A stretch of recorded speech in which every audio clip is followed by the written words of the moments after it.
Hi, Tutti. So exciting to have you here with me. Tatiana, I'm so excited to be here today. Yeah. And thank you to all our listeners, to all the people who registered today. It will be really exciting conversation with two powerful, intense leaders. Absolutely. So, Tutti, your story fascinates me. You were a senior leader at Meta. You're a designer. You have a big heart. You're mother of two wonderful teenage girls. I know. Here from one mom. Wonderful and deeply aggravating at the same time. Yes. Actually, my two daughters were the first ones who told me you are intense. You know? It's like, wow. But here you go. That's what makes it so exciting. And Absolutely. you're a speaker, you're Mhm. an author, you already published one book that makes impact in the world. You're about to publish another one. You're coaching CEO founders and leaders in the top tech companies. That's so exciting. And you two times TED Talk speaker. So how wonderful is that? I love that all. Thank you so much. Multi hyphenate and the power of intensity. Exactly. And intensity, of course, that's what brought us together, because I saw in one of your comments that you spoke about that intensity is big part of your world. And so it is for me as well. And I define intensity as something that exists in four of our worlds. So it exists in emotional world, it can be mental intensity, it can be physical intensity, or they will say it can be actually energetic and spiritual intensity. And you see, for me, intensity, it's a certain presence, like I remember being in a meeting in a city and I didn't say anything in the meeting, or might be a couple sentences. And then I heard from somebody commenting, oh, Tatiana was really dominating the conversation. And I thought, oh my gosh, that's so interesting. So it's actually awareness of this impact. What is intensity for you, Tuti? Well, first of all, I love hearing about your four spectrums of intensity. I've never heard that as a framework before. And that instantly resonates for me. Having this sense of intensity emotionally, whether it's tearing up at movies and stories, physically. Yeah, I'm a surfer. I surf in at Ocean Beach. I am not very talented, but I will go towards fear. Mm, The mental. I've always been intellectually very curious. As a woman, have been called very aggressive and excessively dominant. There are many true aspects of intensity there, as well as a recognition that that tends to be a trait that is more permissible for males, and especially not an Asian woman. You're supposed to be quiet and demure. And then finally, the spiritual. I'm a witch and I'm a shaman. So mm, for me, a lot of intensity is living life fully, all in, unapologetically, passionately, fully. And it's not a choice for me. It is mm, simply the being of who I am. mm, Throughout much of my youth and childhood, I suppressed a lot of it. And through my first career in the corporate world, it was a challenge. There were mm, many aspects of it that were wonderful superpower strengths, and then many a dark side as well. mm, So, if there were one word for me to sum up intensity, it would be all in. mm. I love that. And what you said, that it's not really a choice, it's a way of being. I wish it were a choice. I wish at times I could turn it off. Right. Do you know, for me, it's kind of like it's about awareness Mhm, of okay, I am I am making that impact on people, and I'm okay with that. And whether it comes from the place when well, from the place of fear, because you say, of course, we have fear, like, we're humans. Of course, when you go surfing, there will be fear, right? It's, and yet there is a difference coming from fear or coming from this trust in self, mm. you know? I love that because for me, sometimes having the fear is an indication of intensity. It's like, "Oh, Mhm. that wave is really bigger than I'm comfortable about," and 50-50 if I well, no, more 20% chance that I'm gonna make it and 80% chance I'm gonna get crushed, but it's okay. I'm not gonna die. It's water. Mm, It's not mm. concrete. There is a trust. And so for me, I think there's a different sense of terror, fear, and then a sense of fear and the ability to trust in my ability, the universe, to really, let's go for it.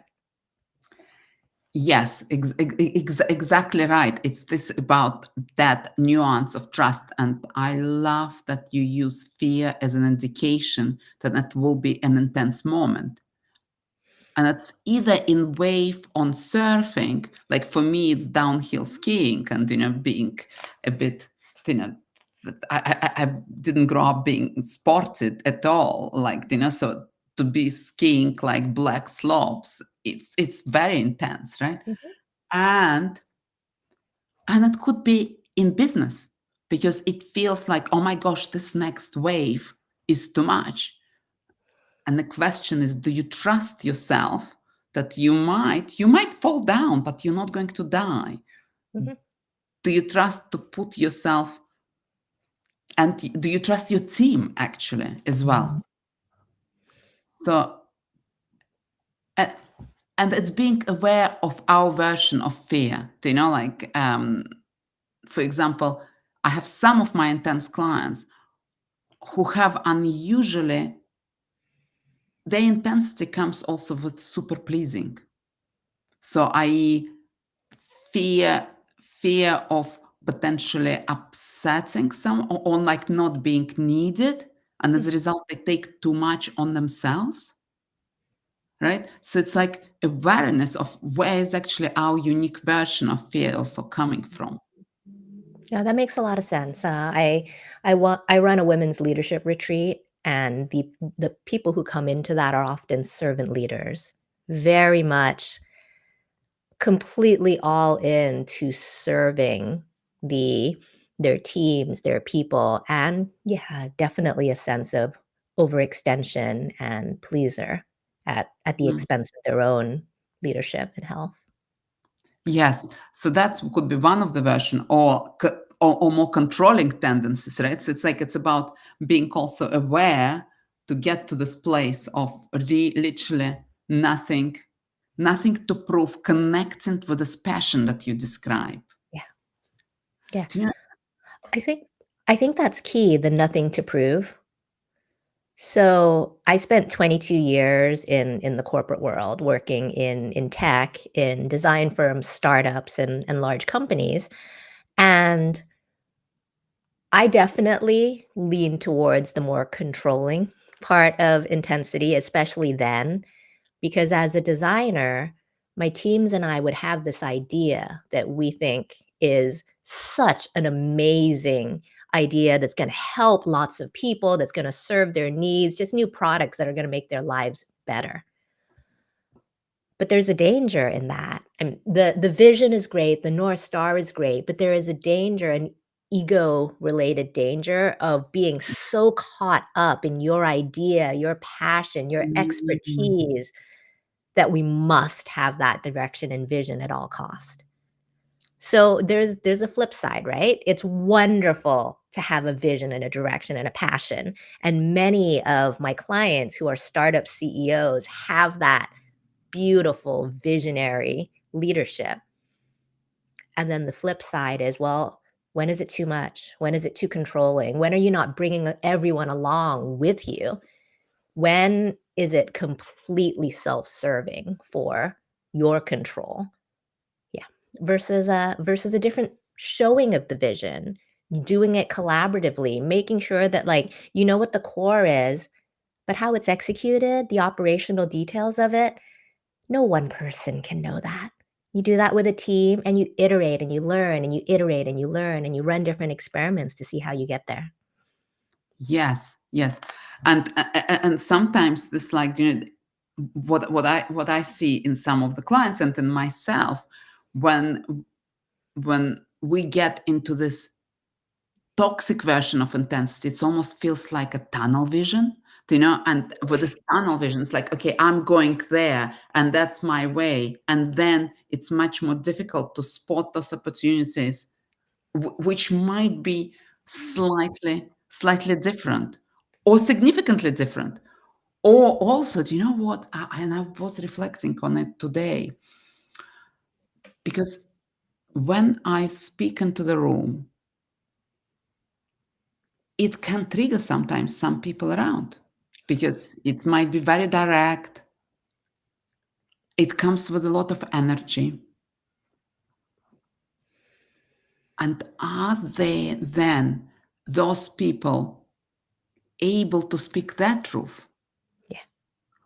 Or does this truth, or my truth, I'm not saying it's everyone's truth, gets confused with pressure? Mhm. And as a result, their voice is silenced. Absolutely. That completely resonates with me. When I worked at Facebook, I was working with my second executive coach at the time, and she was amazing. I had just gotten some performance review feedback, and the quote was something like this: Tootie is too quick, too intense, too intelligent to express her views. Mm.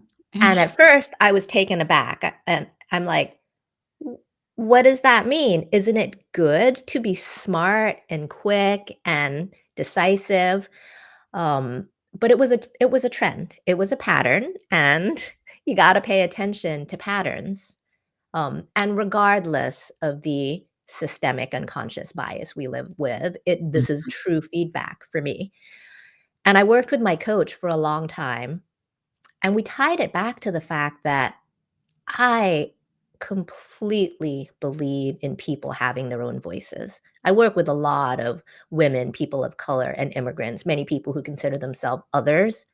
And what horrified me was realizing, per what you shared, that the way that I was, the energy that I projected, the confidence that I projected made it, I didn't use the word, but I love the word that you use, created too much pressure.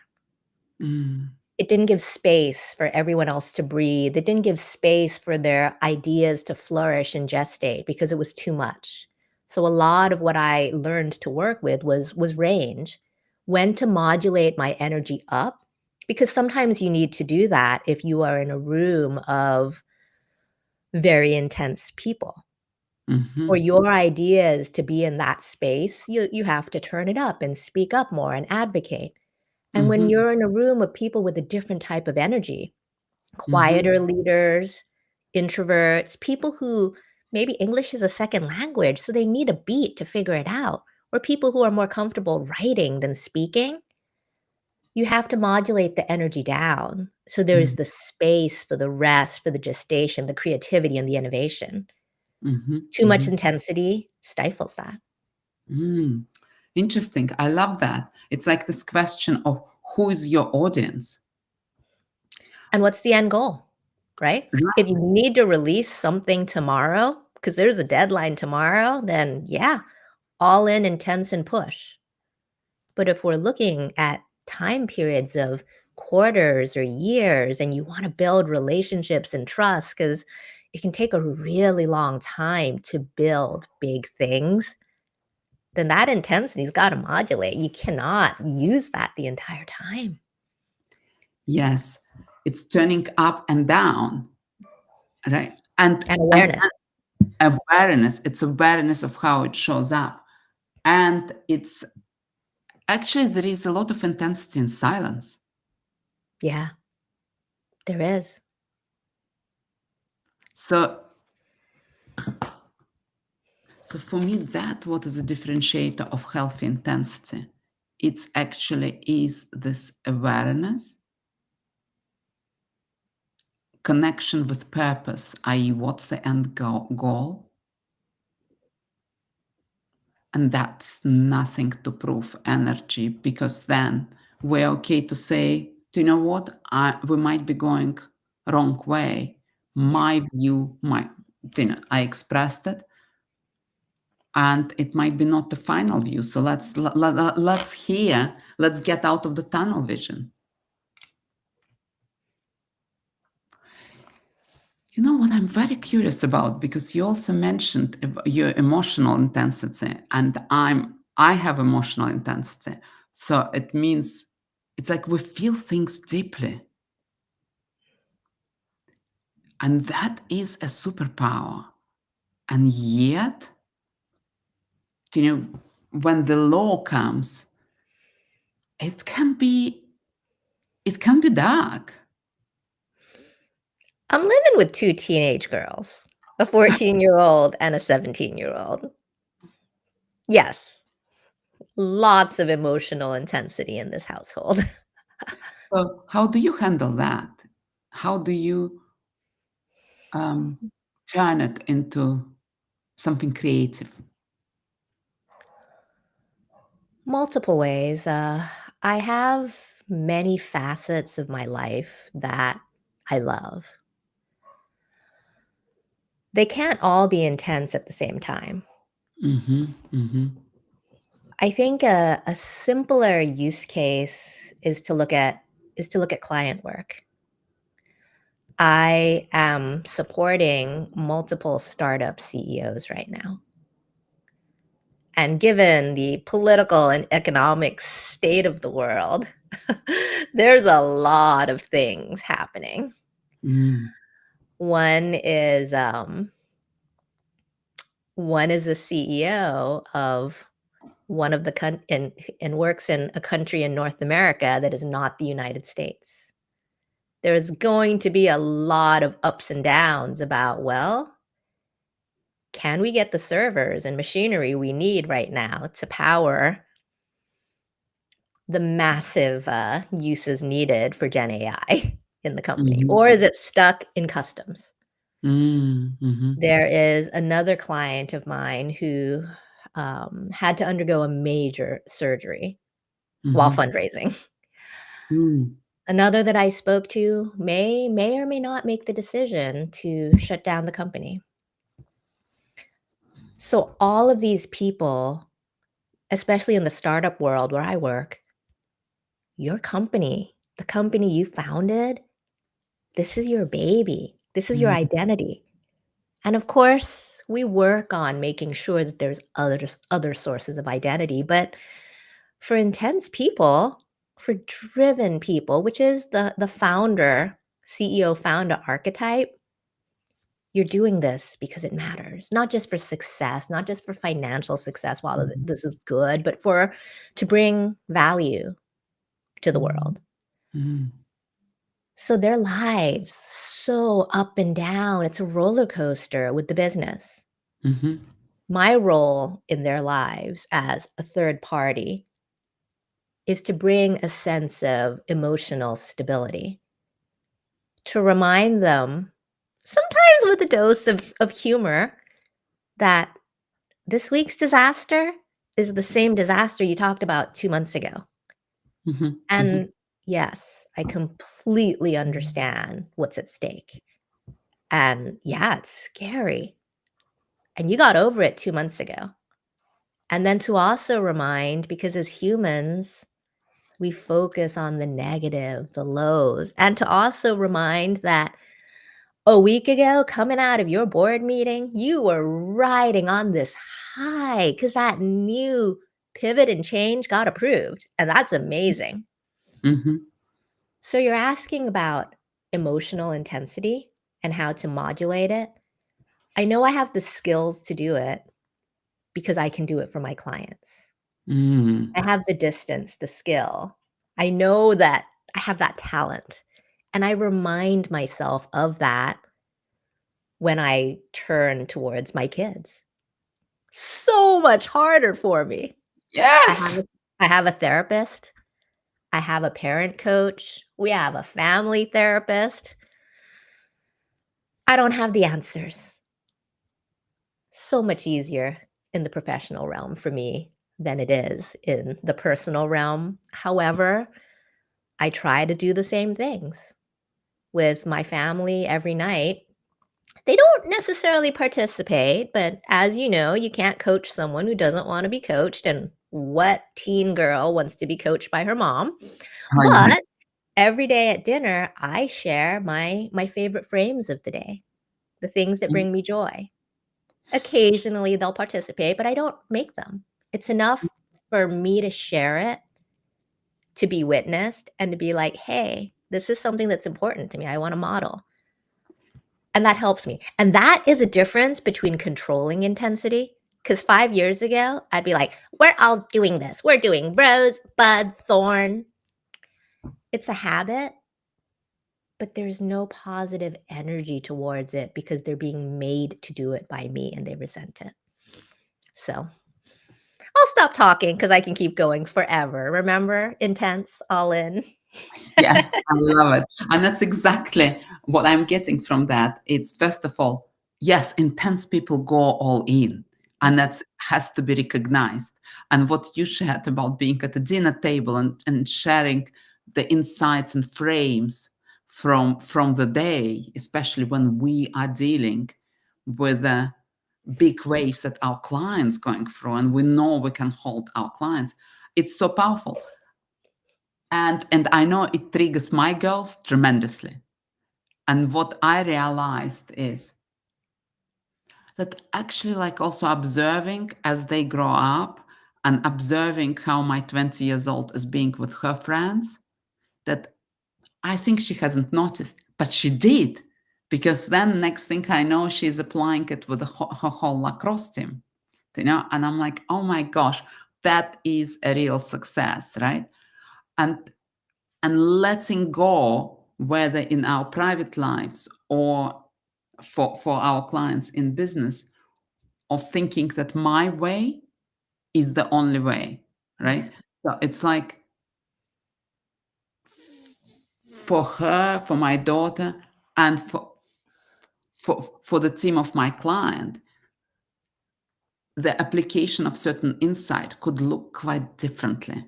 Yep. So that's, and remembering the wave when we are right now, the world is going from so much turmoil, and I know the same applies to my clients in the finance area as well, to senior leaders there, that there is so much turmoil in financial markets right now. And remembering that happened before, and remembering what it is like when the wave goes high, right? Yes. That's a powerful One reframe. a wise leader who I worked with once said that the highs, they're never as high as the media or the press makes them out to be. And the lows, they're never as low as the media and press makes it out to be.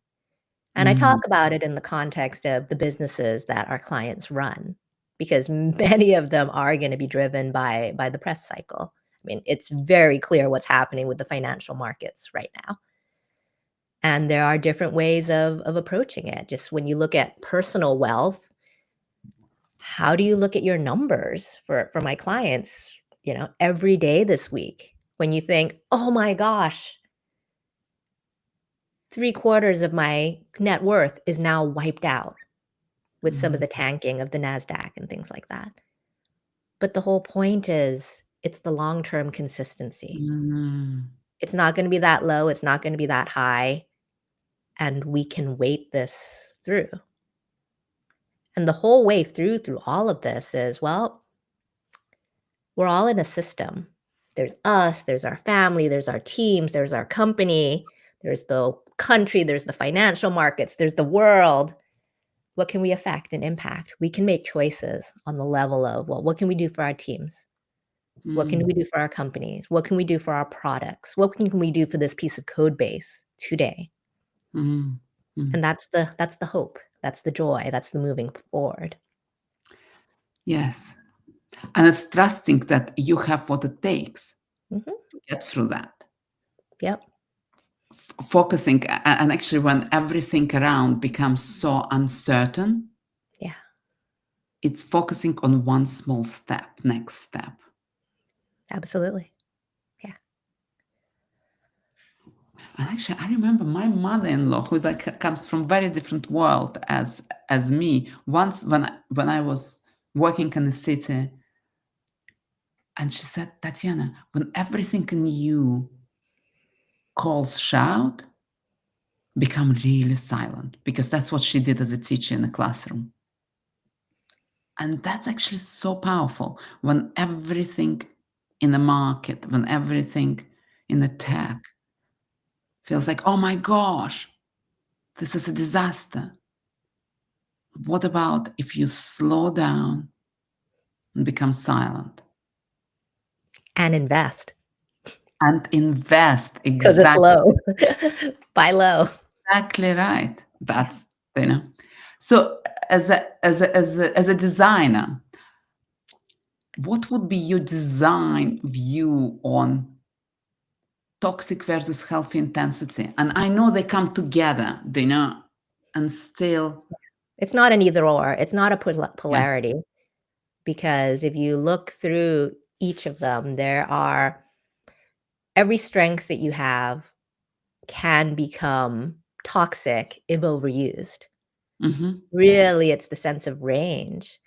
Mhm. That's what it is with design and design principles. It's the balance of it all. I talk a lot about white space. So I'm gonna, if you look at that poster, which says silent listen, what Mhm. makes it work is the simplicity of the lines and the white space.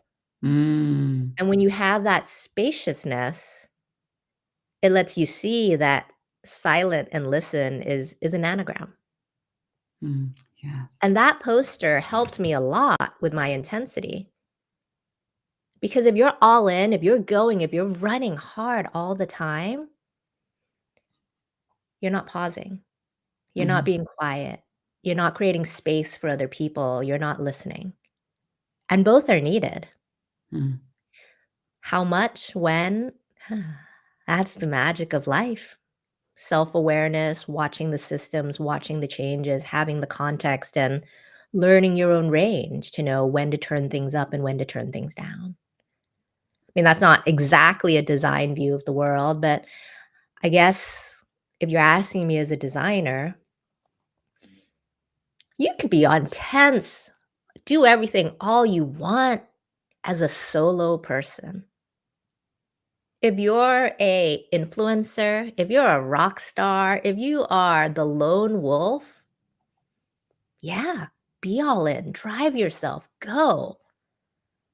But the instant you have more of a team around you, you've got to make space for others. You have got to have that range to know when to push and show the vision, when to be silent, when to include everyone.